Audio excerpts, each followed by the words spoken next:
Brooke Slocum tenía 18 años y cursaba su 8º mes de embarazo cuando la necesidad de construir dinero para su bebé la llevó a publicar un anuncio en el que se ofrecía para tener encuentros sexuales a cambio de dinero en la página de web Craigslist.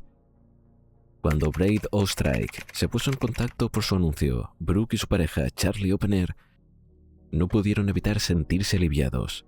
Todo parecía señalar que por fin había encontrado una solución, por lo menos temporal, para los problemas económicos que los ahogaba. Lo que no tenían idea es que en realidad quien les había contactado no tenía intención alguna de pagarles, y de hecho terminarían quitándole la vida a ambos de forma muy sádica. Antes de meternos a fondo, no olvides suscribirte a nuestro canal y activar la campanita para mantenerte al día con nuestras actualizaciones. Puede que el nombre de Braid Ostrike no sea el más conocido dentro del mundo del crimen, pero eso no significa que los crímenes que cometió en julio de 2014 no sean de los más perturbadores de la última década en Estados Unidos.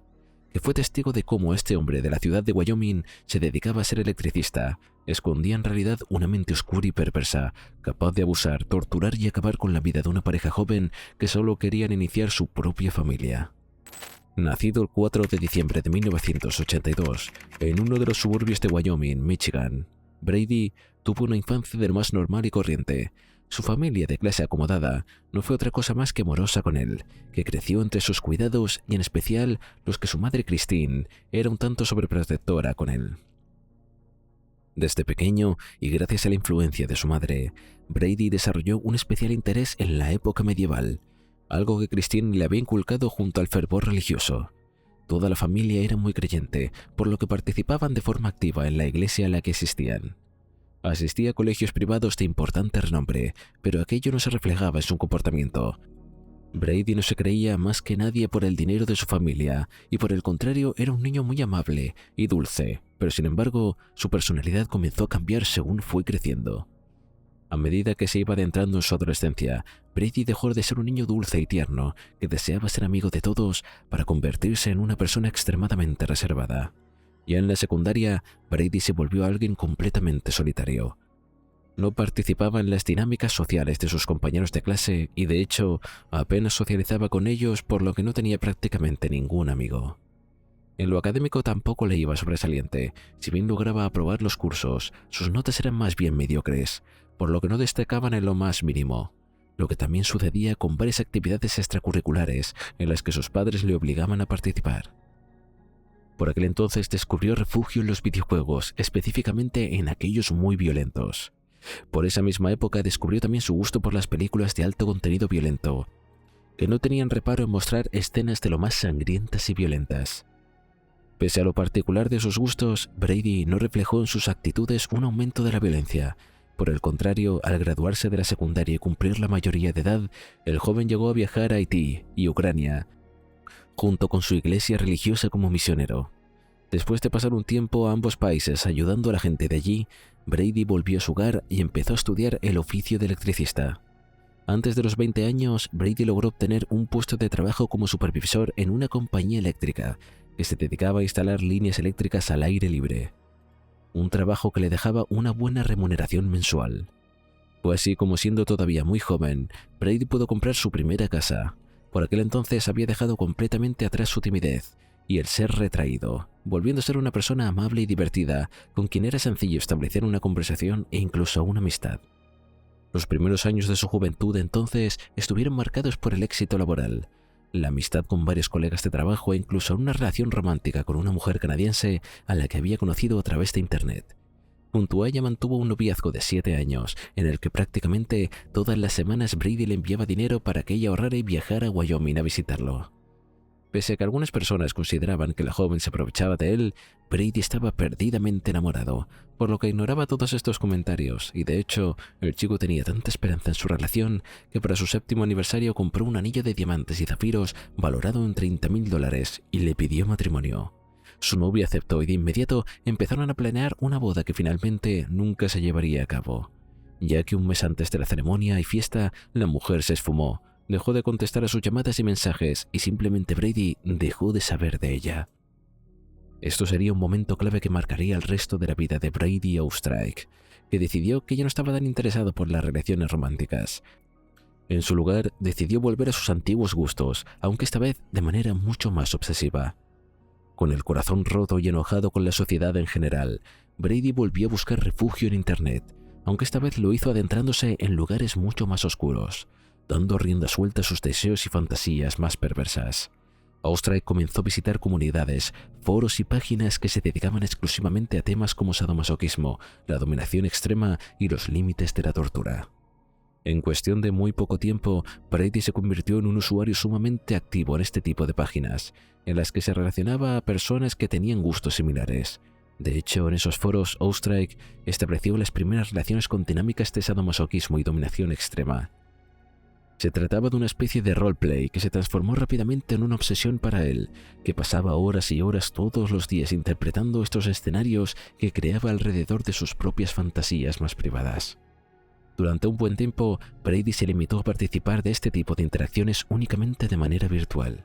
El grado de anonimato que le permitía el Internet lo hacía sentir seguro, ya que consideraba que de esa forma nadie podría juzgarlo.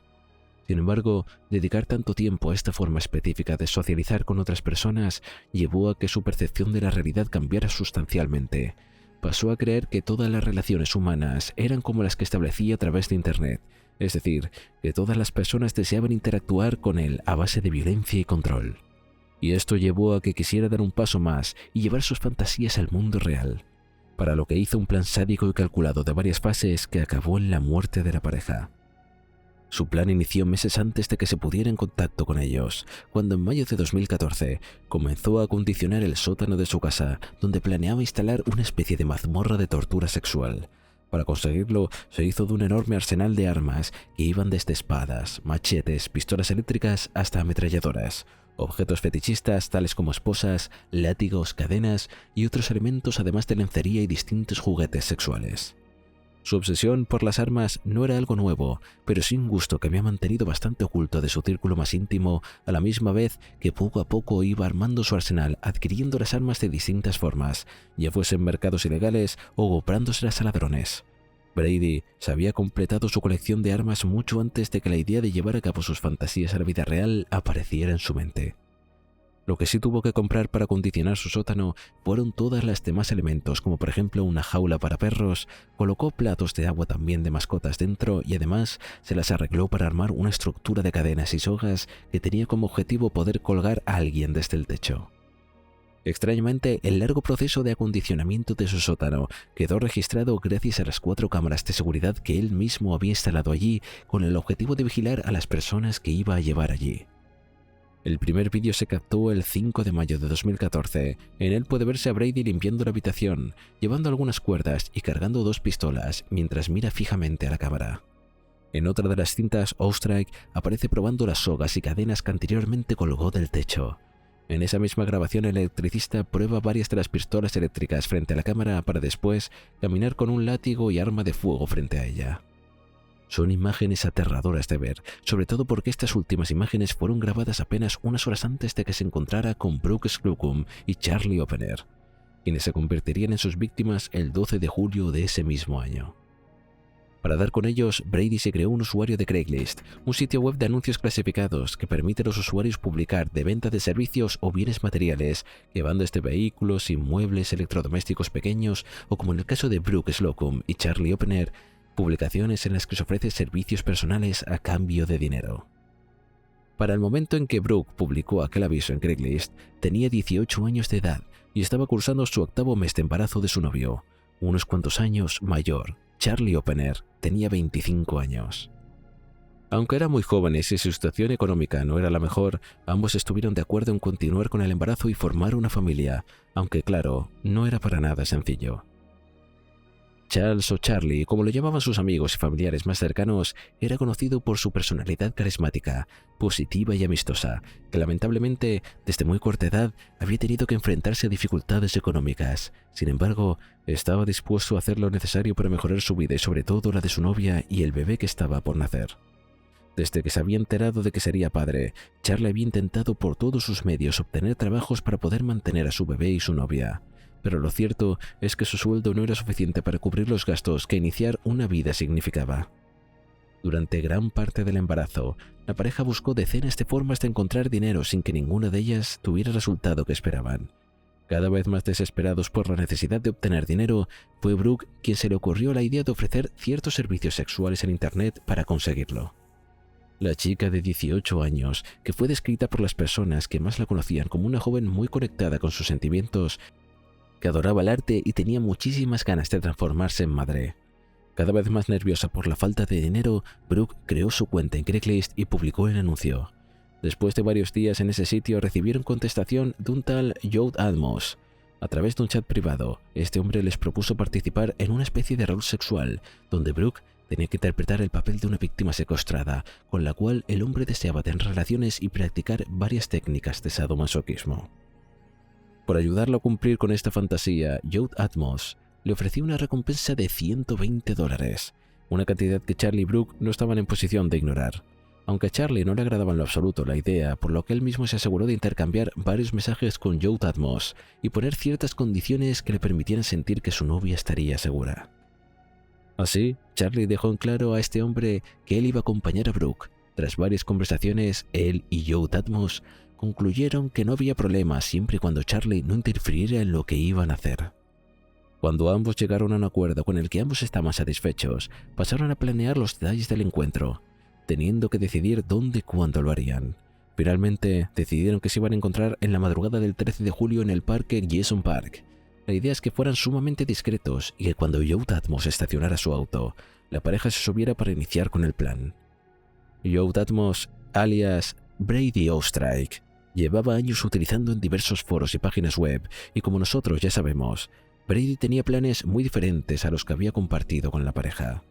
Esa noche, Brady llegó al punto de encuentro bastante antes de la hora acordada. Ansioso, el hombre de 31 años esperó por Brooke y Charlie en la oscuridad del parque con un arma de fuego. Cuando la pareja se acercó a él, el electricista no cruzó ni siquiera una palabra antes de apuntar a la cabeza de Charlie y dispararle. Aprovechándose de la sorpresa que había generado en Brooke lo que acababa de hacer, Brady se apresuró a esposar a la chica embarazada, que tuvo que ver cómo el hombre se acercaba a ella y el cuerpo sin vida de su novio y con total frialdad lo decapitaba. Para Brooke aquello era producto de un mal sueño, una pesadilla sin sentido de la que esperaba despertar pronto. Sin embargo, el infierno recién había empezado. Sin ningún tipo de remordimiento, Brady tomó la cabeza de Charlie para guardarla en el auto y posteriormente intentó esconder su cuerpo entre los arbustos del parque. Una vez había quedado satisfecho, obligó a Brooke a subir a su vehículo. Estuvo conduciendo aproximadamente media hora hacia el norte de la ciudad. Cuando consideró que se había alejado lo suficiente de Jason Park, abrió la ventana de su auto y tiró la cabeza del joven en una zona boscosa, donde estaría más de 5 años sin que nadie la hallara. Tras deshacerse de la cabeza de su primera víctima, Brady inició camino a la casa. Era hora de iniciar la tercera fase de su plan, sin lugar a dudas la más perturbadora de todas. Una vez llegaron a su casa, guió a Brooke a su sótano, donde le ató al cuello una de las cadenas que previamente había atornillado al suelo de la habitación, y cinchado de esa cadena, obligó a la chica a entrar a la jaula para perros que había comprado hacía no demasiado tiempo. Ya una vez dentro de la jaula, le quitó las esposas y en su lugar le sujetó los brazos con el sistema de poleas que colgaban desde el techo con las que podía manejar sus brazos a su voluntad, como si fuera una marioneta gigante. Pero eso solo fue el principio. Brady sometió a Brooke a horrendos actos de tortura y abuso tanto física como sexualmente, mientras documentaba todo en las cámaras de seguridad que había instalado en el sótano. Lo peor es que no fue algo breve, sino que se prolongó durante 5 días seguidos, durante los cuales Brady sometió a Brooke a cosas tan crueles que no podríamos decir en voz alta. Mientras la mantenía en cautiverio infligiendo un dolor inexplicable, las autoridades de la ciudad de Wyoming empezaron a darse cuenta de que algo extraño estaba pasando. Los primeros indicios surgieron en la mañana del 13 de julio, cuando un hombre que caminaba por Jason Park se encontró con una cartera. Al abrirla, vio que ésta tenía todos los documentos de un hombre que se llamaba Charles Oppenher. Como todos los documentos de importancia estaban allí, el sujeto decidió llevar la cartera a la estación de policía más cercana, el lugar de donde estaba. Los oficiales que allí trabajaban revisaron la cartera y en un procedimiento completamente rutinario, buscaron los datos del chico para encontrar el número de teléfono de la casa de sus padres donde Charles todavía vivía. Los padres del joven explicaron que el chico no había vuelto a dormir en su casa la noche anterior ni les había dejado saber si iba a pasar la noche con Brooke. No tenían ninguna novedad sobre su paradero y aquello era sumamente extraño.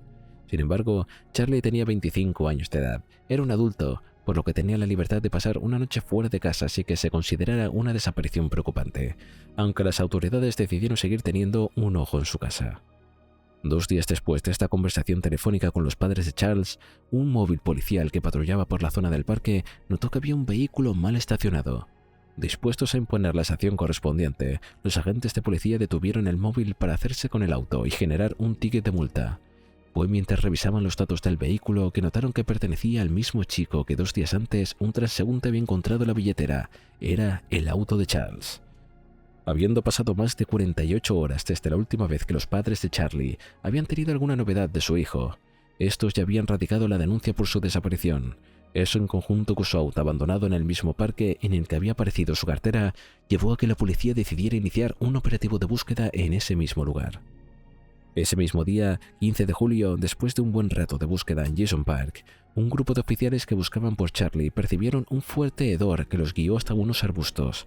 Al acercarse a estos en busca de la zona, allí encontraron el cuerpo decapitado de un hombre que ya estaba en estado de descomposición. La investigación, que había iniciado con la búsqueda de una persona desaparecida, rápidamente cambió su carátula y se convirtió en una investigación por el homicidio de Charles Oppenheim. Tras confirmar que efectivamente se trataba del joven, la policía inició su trabajo hablando con el entorno de la víctima en búsqueda de algún tipo de indicio. Querían saber si Charlie tenía algún tipo de enemigo o si tal vez estaba involucrado en algún tipo de dinámica complicada que pudiera explicar que alguien deseara hacerle daño, pero tanto su familia como sus amigos negaron esa hipótesis rápidamente. Charlie no era una persona de enemigos, y mucho menos alguien que estuviera involucrado en negocios turbios que pudieran poner en riesgo su vida. Sin un motivo claro que explicara claramente la muerte violenta del joven, la policía decidió buscar algún tipo de pista en sus dispositivos electrónicos. Gracias a una orden judicial, la policía de Wyoming se encargó de analizar la actividad en línea del chico, revisando sus chats, sus redes sociales y las páginas que más visitaba. Fue así como lograron descubrir que Charlie había estado conversando con alguien por mensaje directo en Craigslist con un usuario llamado Joe Datmos. Al leer los mensajes quedó claro que los dos hombres estaban ajustando los detalles para tener un encuentro sexual particular. En esas mismas conversaciones quedó claro que Charlie y su pareja Brooke habían accedido a encontrarse con este usuario en el mismo lugar que se habían encontrado los efectos personales del chico y posteriormente su cuerpo. Era de suma importancia determinar quién era la persona con la que Charlie había estado hablando y todavía más urgente, saber dónde estaba Brooke. La búsqueda no fue sencilla, de hecho tomó 2 días enteros que la policía pudiera rastrear el usuario de Craigslist. Hará el nombre de la empresa que había tras él. Cuando lograron llegar a Braid Ostrike y por lo tanto obtuvieron su información personal como su dirección, la policía no demoró en poner su casa abajo y un operativo de vigilancia, aunque lamentablemente ya era demasiado tarde. Mientras un grupo de detectives se encargaba de vigilar lo que estaba pasando en la casa del sospechoso, otro grupo de agentes se dispuso a seguirlo a su trabajo. Estos movimientos inusuales de su alrededor alertaron a Braid Ostrike, que volvió su vehículo en casa. Ante la atenta mirada de la policía que lo vigilaba desde lejos, el hombre estuvo unos minutos en su casa antes de subirse a su vehículo y a toda velocidad salir de allí. Era aproximadamente las 9:15 de la mañana del 17 de julio, cuando Brady Ostrike condujo su auto a toda velocidad fuera de su garaje, en un pobre intento de huir de la policía. Claramente este plan no funcionó como esperaba. Los oficiales que habían estado vigilando su domicilio dieron la alerta a través de la radio policial y rápidamente varias patrullas se unieron a la persecución, acompañados también por un equipo especial del SWAT, una unidad de élite dentro de las fuerzas policiales de Estados Unidos, que está entrenada para lidiar con situaciones sumamente delicadas, como puede ser la toma de rehenes, desactivación de elementos explosivos o, como en este caso particular, enfrentarse a criminales que podrían estar armados. La persecución se extendió durante un buen rato por las calles de la ciudad de Wyoming y fue digna de una película de acción. Tras varios minutos de ser perseguido muy cerca por las autoridades, el electricista Brady Ostrike se dio cuenta de que no existía una forma de escapar. Cada vez más nervioso y con la policía más cerca de él, Brady chocó su auto sin querer con un paso elevado. Sabiendo que tenía tan solo unos minutos antes de ser capturado, no lo dudó. Tomó el arma que había llevado consigo y, aún confundido por el siniestro automovilístico que acababa de tener, se disparó a sí mismo en el pecho, perdiendo la vida en el instante. Para cuando la policía se acercó ya no había nada que hacer. Brady Ostrike se había quitado la vida. Al examinar su auto descubrieron el arma que había utilizado para hacerlo, pero el hallazgo fue más sorprendente. Al abrir el maletero del vehículo, estaba allí el cuerpo sin vida de Brooke. Ni ella ni el bebé en su vientre habían sobrevivido a la maldad de Oostreich. La autopsia reveló que la chica de 18 años habría sufrido incontables torturas durante aquellos 5 días en los que Oostreich la había mantenido cautiva. Además de claros signos de abuso, se encontraron en su cuerpo señales que había sido golpeada, electrocutada y torturada y otro sinfín de formas. Gracias a un análisis toxicológico pudieron determinar que en esos días la chica había consumido marihuana, probablemente obligada por su secuestrador. Por último, se determinó que Brady había acabado con la vida de la chica esa misma mañana, al volver a su casa mientras la policía lo vigilaba. Como no podía disparar sin que los agentes policiales fuesen alertados por el sonido, Brady optó por una manera más silenciosa de acabar con Brooke. La dejó salir de la jaula, pero no liberó sus manos, que seguían atadas. Aprovechando que la chica prácticamente no tenía oportunidad de defenderse, el electricista tomó una de las tantas sogas que tenía y la pasó por su cuello hasta asfixiarla. Mientras los médicos forenses realizaban los correspondientes estudios al cuerpo de Brooke Slocum, los investigadores a cargo de la investigación debieron registrar la casa del doble homicida. Lo que se encontraron allí confirmó lo que ya pensaban. Estaban frente a uno de los individuos más perversos, sádicos y malvados de la historia de todo Wyoming. Lo que más afectó a estos detectives entrenados fue la evidencia de que el propio Brady Oostreich había estado almacenando en vídeos. El electricista de 31 años no solo se había filmado a él mismo acondicionando el sótano para su siniestra fantasía, sino que también había grabado los 5 días que había tenido secuestrada a Brooke, lo que significaba que tenía registro de todo el horror que le había hecho vivir a la joven. Las imágenes de esos días eran tan crueles que el jefe de policía de Wyoming, James Carmody, calificó en rueda de prensa el caso como uno de los más perturbadores y brutales que había visto en toda su larga carrera. «Creo que lo que hizo Brady Oostreich fue pura maldad de principio a fin», dijo en una entrevista sobre el caso. Y no es para menos, Brady realmente había sido extremadamente cruel con sus víctimas. De la casa del electricista la policía incautó por lo menos 400 elementos de interés para la investigación. En su mayoría se trataba de armas tanto de fuego como cuchillos. Además del enorme arsenal de armas, se incautaron decenas de objetos utilizados en prácticas sadomasoquistas, como látigos, cadenas y otros elementos como jeringas, máscaras medievales, guantes quirúrgicos y otro montón de elementos extraños.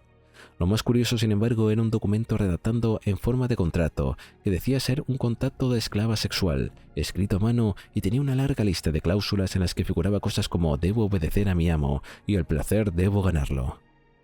Otro de los objetos más crípticos encontrados en la casa de este sujeto fue un mapa de los Estados Unidos. Este inquietante mapa estaba colocado de una de las paredes del sótano y tenía chinchetas o marcadores de costa a costa del país, señalando algo que los detectives supusieron que serían los lugares donde había acabado con la vida de otras víctimas. Sin embargo, la hipótesis fue descartada al interrogar al círculo cercano del asesino. Su exnovia, la muchacha canadiense, explicó que los alfileres puestos en el mapa señalaban los lugares donde Brady había escondido reservas de alimentos, balas y armas en caso de que el fin del mundo se desatara, una idea de que, según explicó su exnovia, lo había asesinado durante años mientras estaban juntos. Cuando le preguntaron si conocía el gusto de su expareja por el sadomasoquismo, la joven respondió que sí. Pese a que Brady nunca había mostrado ser tan extremista con ella, sí había mostrado comportamientos que podían ser considerados de alerta. Más de una ocasión, Brady había amenazado a su novia con encerrarla por lo menos 10 horas antes en una jaula de perro si no hacía lo que él deseaba. Con esto y otros comportamientos controladores fueron lo que llevaron a que la chica decidiera no casarse con él y desaparecer por completo de su vida.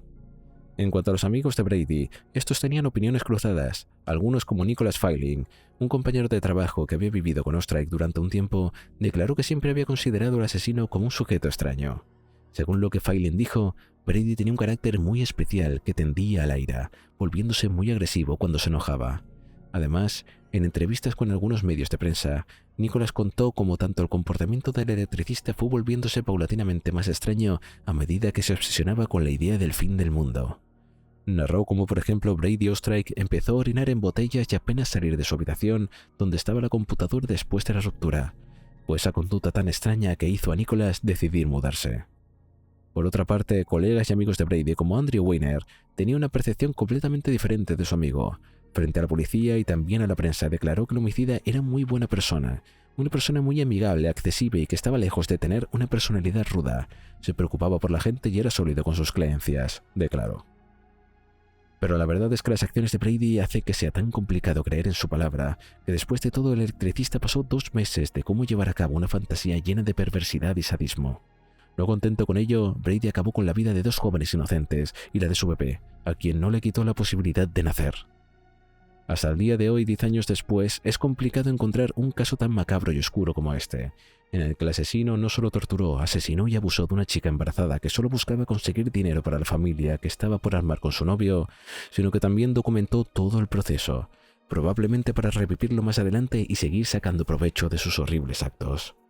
Lamentablemente nunca se pudo confirmar si Brady Ostrike padecía de algún trastorno mental o si simplemente era como se describió el jefe de policía de Wyoming, malvado de principio a fin. Los vídeos de Brady preparando el sótano de su casa, preparando su perversa mazmorra, siguen disponibles en internet y son de fácil acceso. La frialdad con la que arregla todo como mínimo es perturbadora.